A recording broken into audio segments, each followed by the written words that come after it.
Coach, I know there's no trophy for being close to winning, but still, is there something you could take out of a game like that on the road, one play from coming home with a win?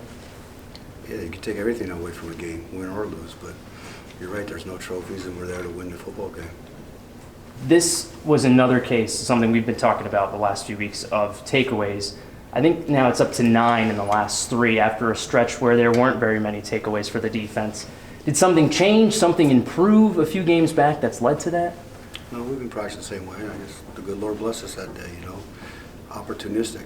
Angela made a great break on the one. There was an errant throw that was a little tipped that Cam came down with, which was a really nice interception on his part.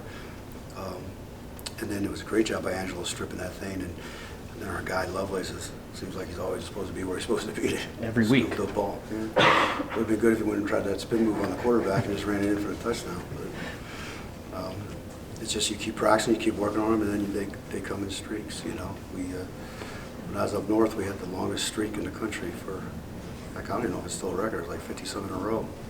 And all of a sudden we went 2 games without it, and the next game we had 6, so you never know when they come. Coach, can you just talk a little bit about Jeremiah's situation? Do you know anything new from the game? Yeah, I know everything new. What's the situation? He is injured. Now it's his right knee. He's got an ACL, so he's gonna have surgery Friday. Can you just talk a little bit about senior day and I guess 19 seniors and just kind of a class that you were able to recruit and be with for the 4 years?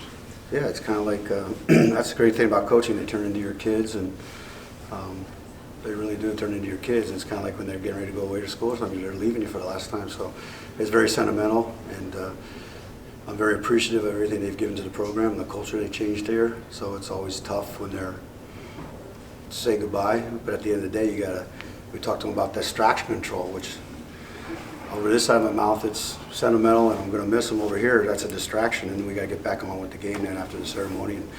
And the best way to honor our seniors is go win the football game. Can you talk a little bit about Indiana State? This team kind of lost their quarterback, but then they've come back, and a good running team? Well, they're a very good running team. What they've done is Kurt's done a really good job with his staff about disguising. They run multiple Wildcat sets, and they have 2 different Wildcat quarterbacks in there. So they're trying to add an extra hat into the box with the Wildcat system.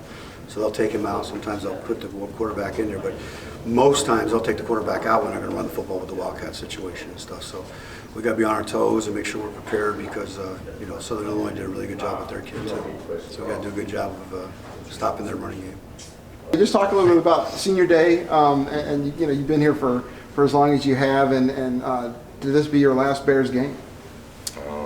Yeah, I think it's going to probably be emotional for me a little bit, but I mean, I've been expecting it. I've been working hard for this. So it's going to be a great day. I hope we go and show out. Hope our team gets a dub. That's probably what I'm looking for. Did the game come kind of fast? Did it kind of sneak up on you? We're like, oh, this is it. I think the season snuck up on me. After that, every game was just like, all right, let's play like it's my last. That's pretty much it. How do you manage those emotions, knowing that this is going to be it, but at the same time, you got to focus, right? Because you're trying to win the game. How do you kind of deal with that? That's pretty much all the optimal arousal and everything else. I just got to focus on the game and just focus on making plays and helping my team out. And you said earlier that you're healthy and ready to go. You want to play this last game, right? You don't want to be standing on the sideline. Yeah, I tweaked my knee last game, but I'm back and I'm ready to go and make plays. It's going to be emotional for me to just sit on the sideline. I don't want to do that at all. So I should be ready. I should be ready to go. Coach was talking about their offense with that Wildcat kind of thing. As a linebacker back there, you got to be looking. What are you looking at? What are you trying to key on? Well, we've been focusing on Wildcat for these. I think we got 2 out of the last 3 opponents we've had Wildcats. So we've been focusing on getting better at that. Looking at film, seeing what we can stop. It's usually been 1 or 2 guys who have been out of place. Just like every other team, though, we got to focus on being gap sound. So that's pretty much it. What are you hoping for when it's over? What's next for you? Competing for the next level, training, doing things like that. Mm-hmm. There's a lot of different opportunities there, not only the NFL, the new XFL coming in here. I mean, does that get you guys all jazzed up a little bit too? I mean, yeah, it creates more opportunities, so, makes it a little easy on my mind, knowing it's all a waiting process and everything else. So it makes it a little less stressful. Knowing Dion at all for his contacts? Yeah, pretty much. McNeece, how would you kind of describe your time here? Very adaptive. Coming in here, knowing that I'm trying to change the culture, I'm trying to change what we got going on here. Meeting a lot of group of guys who wanted that, meeting a lot of new guys coming in, being able to recruit some guys with my coaches. Then playing great on defense, because that's always what I wanted to do besides winning, just playing great on defense, because that's the position. It was a great experience. I think it was a great experience, regardless of wins or losses. I think we created something, my class, and then people we brought in along with my class. I think we created something that's moving forward. Why'd you take that upon yourself? I mean, you say that you wouldn't try to do that. What was it about all of this that made you want to do that yourself?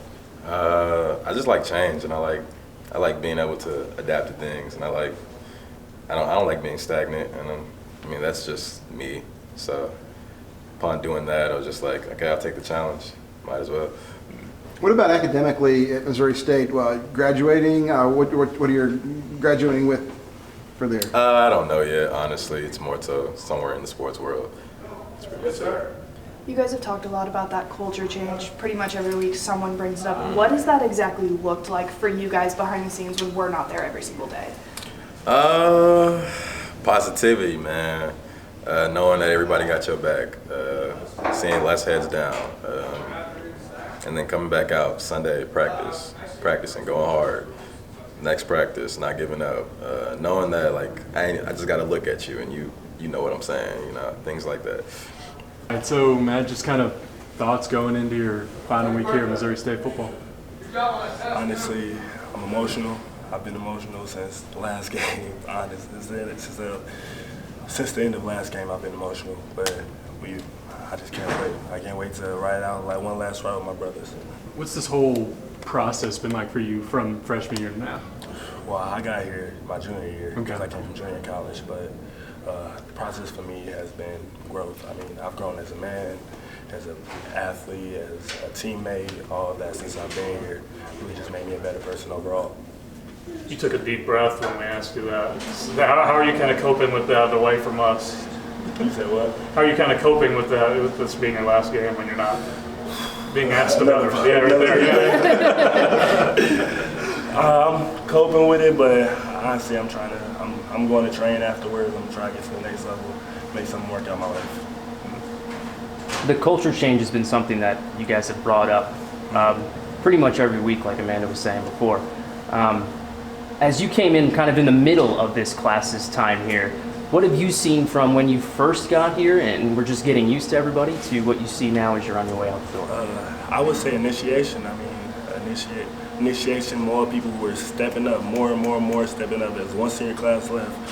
More juniors and sophomores step up. Even Jordan Murray, a freshman, stood up and was talking to the team, telling us, hey, let's get it together. We need to just get better and better. And honestly, from my opinion, I see growth from here. I see a lot of growth just from the players themselves.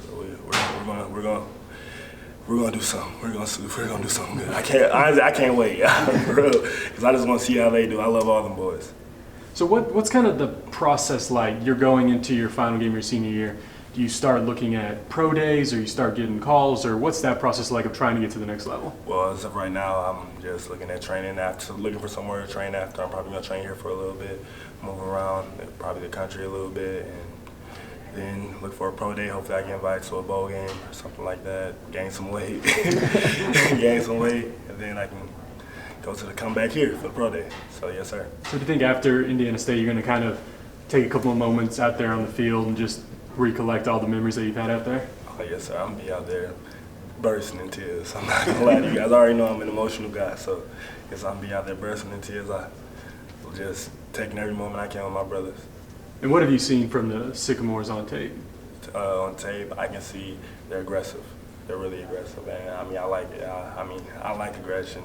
I'm skinny dude out there, but I'm not scared of anybody. So, yes, sir, I like aggressiveness. I like a challenge. So, can't wait for them to come at us. I can't wait to come at them. Is there like an extra dig deep if we can get this win for the seniors and go out on? Honestly, Richard, I mean, we need it. We really need it. We want it bad. We want it bad. I mean, just the senior meeting we just had, we want it bad. I know all the seniors, we're about to take as much initiative as we can this week at practice and make sure everybody's on their P's and Q's. How much have you guys been using Richard throughout this year? Every day. Every day. I mean, every day. I know I didn't even know him, but I see how much they love him, and it affects me to a certain level. What do they kind of tell you about him? I mean, they told me, sometimes they told me I act like him a little bit. They say, well, he was really fun, a real fun guy. He was a real quiet guy. I just know Austin Henderson, they all hung out with him all the time. I can't explain to somebody I don't know that well, but yes, sir. We touched on that culture. How would you describe it, if you could, to someone who, hasn't ever watched Missouri State football? How would you describe your guys' culture? Our culture here, I would describe it as growth. I mean, honestly, growth. You got me stuck right now. You can start over. It's okay. Yeah. Yes, sir. All right. I would describe it as growth, and that we're going to become, that we're trying to take it day by day, and we can be 1-0 every day, become a better team every day. Yes, sir.